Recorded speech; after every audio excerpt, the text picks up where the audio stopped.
Mining was really cool. In the beginning, when Bitcoin started, there wasn't really a way for people to get any. There weren't exchanges. It didn't even have a price at first. You couldn't go out and buy Bitcoin.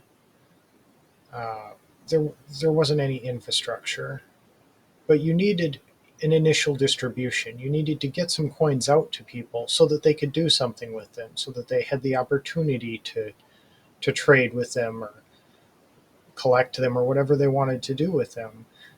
And that's a really difficult thing to do if all the coins start in one place. It's hard to get a large number of people around the world to care about it. And this is, especially starting out, a very niche thing. The people who are going to be really interested are one in a million. And how do you connect those people? Well, connecting all those people is really hard. But mining was this built-in trick to get around all of that. Mining allowed you to just connect and contribute a little bit to the network and then get some of the Bitcoin. And since anybody could do it by just running a little program on your computer, it really facilitated a fast and wide distribution of the coins, because the coins need to circulate. Otherwise, nobody else in the world will care about it. If they can't get any and they can't use any and they can't meaningfully interact with the network, it might as well not exist to them. So mining was incredibly important, but it's kind of outgrown that usefulness. Now, not only are there exchanges everywhere, but it's very difficult for individual people to mine. It used to be that you could, plug in with at first any desktop CPU, and then eventually, if you had, a kind of decent gaming GPU, you could mine a lot of coins. Um, it was at least worth its, more than its power, and it was hardware you had anyway, so you didn't have to invest a ton of money. And then the ASICs came along, and you could still buy one and mine, and if you got lucky, it would mine more than you paid for it. But it was more difficult, and you actually had to buy something and get it in the mail and plug it in and hook it up after that. So you could really just go and buy coins instead of going and buying the machine. Um, and then as time went on, for uh, a small setup, unless you had some really cheap access to miners or really cheap or free access to power, you really couldn't mine more coins than you could just go out and buy for most chains most of the time. And that's still the case today. Unless you have a really strong inside track, you really can't profitably mine, well, anything. Um, so that's where we're at now. And I think people have become very attached to mining, um, and give it some ongoing value, or assign some ongoing value to it that I'm not sure it necessarily deserves.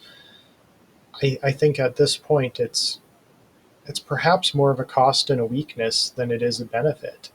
Um, to the extent that we can reassign the security, uh, the security work of proof of work to something else that doesn't have the same kind of cost and security vulnerabilities, I think that we should do that, whether that's hybrid models or abandoning it completely for proof of stake.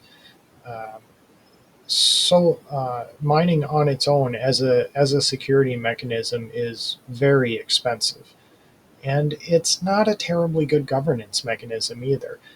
This, I think, is the major problem that Bitcoin has, that I think it really has kind of been swept under the rug, is that the holders and the users of the coin don't have any say in how the network works, really. Um, they say you can have some say by running a node, but anybody can run a node. You could spin up 1,000 nodes and have 1,000 votes. It's kind of a meaningless thing, especially if there's not any substantial cost to doing it. So I think what I'd like to say is that mining was very important. I don't think it is very important anymore, um, or at least not as important as I think there's an over attachment to it that is causing some projects to prevent moving forward or moving into a more secure system or a better governance model, because there's this lasting feeling that we should keep this core element of Bitcoin that really was very important at the start, and really was the only solution for this at the beginning. And we've kept it alive and more prominent than we should have, longer than we should have. And I think some projects are finding this out now. In the current example being the Cubic attack on Monero. And Monero is particularly weak to this because it's still a CPU mined coin, which is what makes it actually useful. You can get some Monero without having to go buy some Monero, which, if you want to be entirely private, that makes a lot of sense to be able to do that. Um, but they're going to have to give that up as their sole security mechanism if they want the network to be reliable.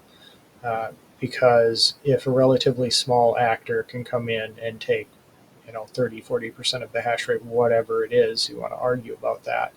Um, that's another thing. But if they can do it, a nation state or a larger chain could potentially unravel the whole thing. And so I think, at the very least, some kind of hybrid approach is necessary.